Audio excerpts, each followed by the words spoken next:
जय श्रीमन नारायण।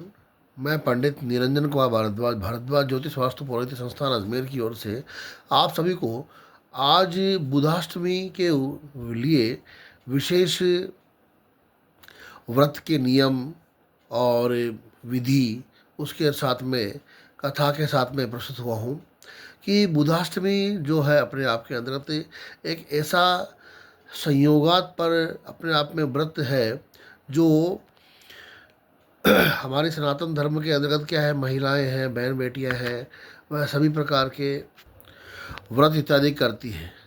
और वह व्रत कोई अपने पुत्र की कामना के लिए है, कोई पति की दीर्घायु के लिए है, कोई घर में सुख शांति के लिए है।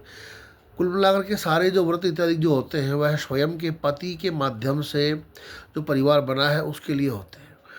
एक यह जो व्रत है बुध अष्टमी का, वह संयोग से ही अपने आप में बनता है।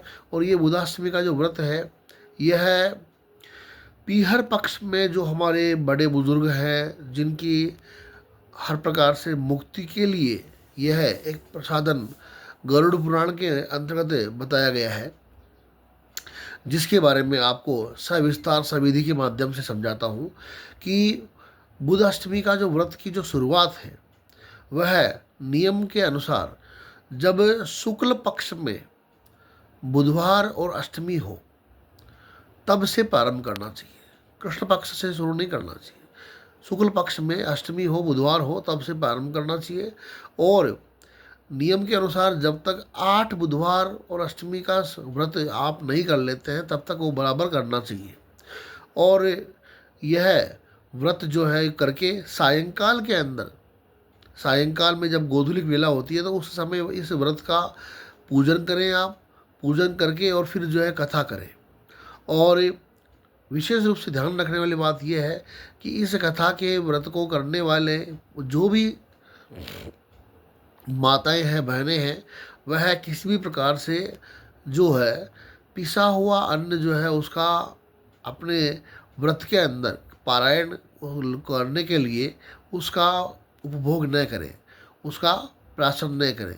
क्योंकि इसमें ये कहा गया है कि कोई भी घट्टी से, चक्की से पिसा हुआ जो आटा है, चाहे वो किसी भी रूप में हो, बेसन के रूप में हो, चाहे दलिए के रूप में हो, चाहे सूजी के रूप में हो, या मैदा के रूप में हो, या आटे के रूप में हो, किसी भी रूप में हो, वह उपयोग में नहीं लेना चाहिए।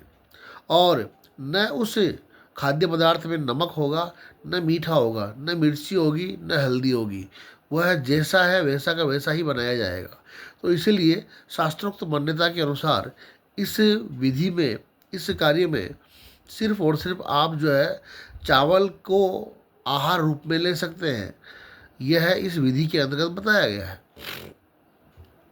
अब यह जो कथा है बुध अष्टमी की, उसके बारे में मैं आपसे हर प्रकार से यह कथा का विवरण सुनाता हूँ कि एक बार सुंदर काशीपुरी नगरी के निकट एक छोटे से गांव में ब्राह्मण परिवार रहता था। और ब्राह्मण परिवारों का पहले जीवन यापन क्या था कि ब्राह्मण सुबह उठते, भगवान का ध्यान करते, संध्या वंदन आदि किया, भगवान की सेवा पूजा अर्चना करी, और उसके पश्चात में गांव में सब जगह जो है अपने आप में भिक्षाटन के लिए जाते, भगवान के नाम का उच्चारण करते, चाहे जय सीताराम हो, जय राधे श्याम हो, या किसी भी प्रकार से, है ना, उनका उच्चारण करते। और उस उच्चारण को सुन करके वहाँ जो भी रहने वाले आवासी है, प्रवासी है, वह सब जो है उनको उस के साथ के अंतर्गत जब वो प्रातः काल में भगवान का नाम स्मरण सुनते, अपने कानों में श्रवण करते, तो उसके लिए वह ब्राह्मण को हर प्रकार से किसी न किसी रूप में अन्नदान या भोजन दान से संबंधित कोई भी आहार उनको दे दिया करते। तो वह ब्राह्मण देव उन सब आहार को लेकर के और अपने ब्राह्मणी को ला के देता, ब्राह्मणी जो है उससे जीवन यापन करती। साथ में क्या है कि ब्राह्मणी एक विशेष कार्य स्वयं भी करती थी कि वह पहले के जैसे आज के समान आज जैसे जैसे आज के समान गेहूं पिसवाने के लिए या आटा पिसवाने के लिए कई प्रकार के संसाधन हैं, ऐसे पहले कोई संसाधन नहीं होते थे। पहले पत्थर की चाकी से, जिसको गट्टी बोलते हैं, उसी से ही आटा पीसा जाता था। और यह आटा पीसने का कार्य वह ब्राह्मणी स्वयं करती थी। उस ब्राह्मणी क्या है कि ब्राह्मण होने के साथ में उसके अंतर्गत क्या है कि वणिक वृत्ति भी थी।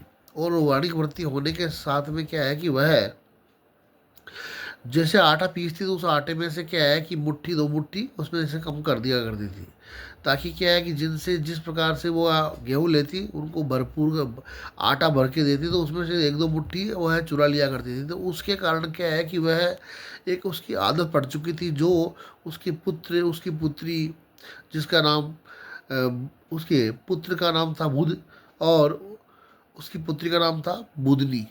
तो वह दोनों अपनी माता से ही इस बारे में कहते कि आप इस प्रकार से आटा जो है न चुराया करो। फिर भी वह आटा चुराती और वो बोलती कि भाई मैं मेरे हिसाब से सब कुछ सही कर रही हूँ, तुम तुम्हारा अपना काम करो, मैं अपना काम करती हूँ। संयोग से क्या है कि एक बार उसको कहीं अपने पीहर या कहीं भी जाना पड़ा, तो उस दरमियान क्या है कि उसका पीसने का जो कार्य है उसकी बेटी बुदकी ने किया।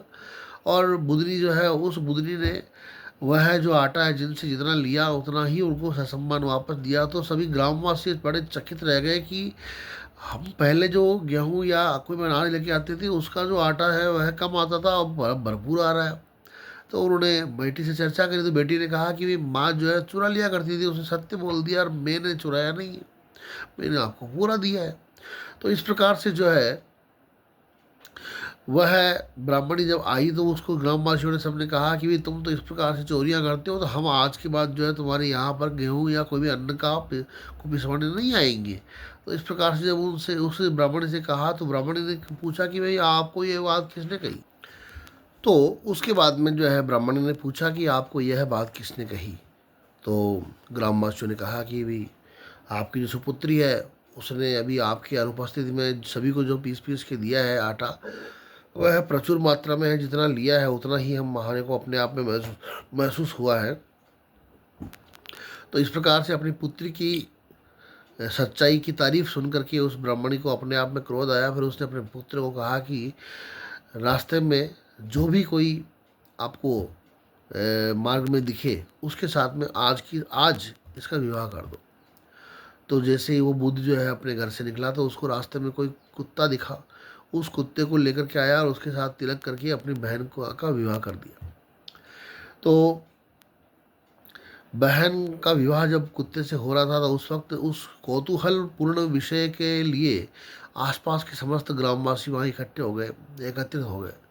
और जब सभी ग्रामवासी एकत्रित हुए तो उस वक्त भगवान बुद्ध को प्रणाम करके बुद्ध की नींद ने प्रार्थना करी, तो भगवान बुद्ध जो है स्वयं वहाँ पर उस कुत्ते के शरीर में से प्रकट हुए और उसको सहसम्मान विवाह ही करके परिणता करके अपने साथ अपने धर्मपत्नी बना करके ले आए।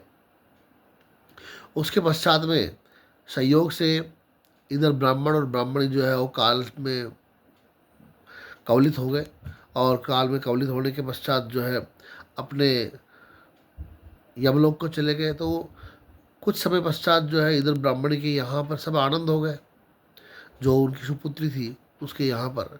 और धर्मपत्नी जब बुद्ध की थी वह, तो अपने आप में उन्होंने हर प्रकार से सब सुविधाओं युक्त उसका जीवन चल रहा था।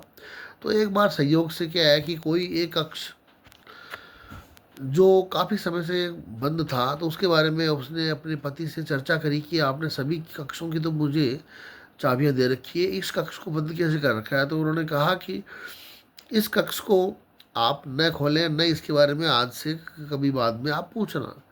तो भी उस ब्राह्मण पुत्र ने कहा कि मुझे बड़े जिज्ञासा है कि इस भवन में इसमें क्या है, इस कक्ष में। तो बुद्ध देव ने चाबियाँ दी। चाबियाँ देने के बाद में जब उसने उसका द्वार खोला तो अंदर देखा कि वह एक तरह से साक्षात यमलोक जैसा दिख रहा था। उसमें उसकी माता और पिता दोनों जो है हर प्रकार से दुखित थे और उनके कीड़े पड़ रहे थे, कई प्रकार के नाना प्रकार के दुखों का वह उपभोग कर रहे थे। तो कि ऐसा क्या हुआ, क्यों हुआ, तो ब्राह्मणी ने सारी चीज़ बता दी उनको कि भाई मैं जब गेहूँ पीसती थी, आटा पीसती थी, उसमें से कुछ कुछ चुराया करती थी। चोरी की आदतों के कारण मुझे इस लोक में इस प्रकार से दुखित होकर के ये समय का उपभोग करना पड़ रहा है। तो फिर जो है बुद्धदेव से हाथ जोड़ के ब्राह्मण पुत्री ने पूछा कि प्रभु इसका कोई ना कोई उपाय तो होगा। तो उपाय के लिए बुद्धदेव ने कहा कि जब संयोग से बुध और अष्टमी का आगमन हो, क्या शुक्ल पक्ष में, तब से ये व्रत प्रारंभ होना चाहिए, और 8 बुधाष्टमी करने के पश्चात में फिर आप इसका उद्यापन करें। तो इस प्रकार से तो बोले कि कैसे क्या? तो कैसे तो ये है कि इसका जो उद्यापन है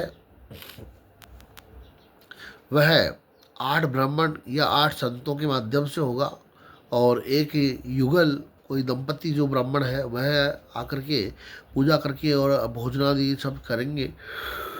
और यह उद्यापन के अंतर्गत भी चावलों के माध्यम से ही कोई व्यंजन बना करके उसका ही उपभोग भगवान के भी लगाना है, उसका उपभोग सब ब्राह्मणों को भी प्रसाद पकवाना है, और उसका ही उपभोग स्वयं को भी करना है। तो इस प्रकार से यह व्रत की विधि रहेगी। और इसमें क्या है कि एक मंत्र है जो गरुड़ पुराण में जिसका उल्लेख दिया गया है कि ओम श्रीम श्रीम बुम बुधाय स्वाहा। इस मंत्र से आहुति लगवाएं उद्यापन के अंतर्गत, पूजा इत्यादि करके उचित योग्य ब्राह्मण को बुला करके,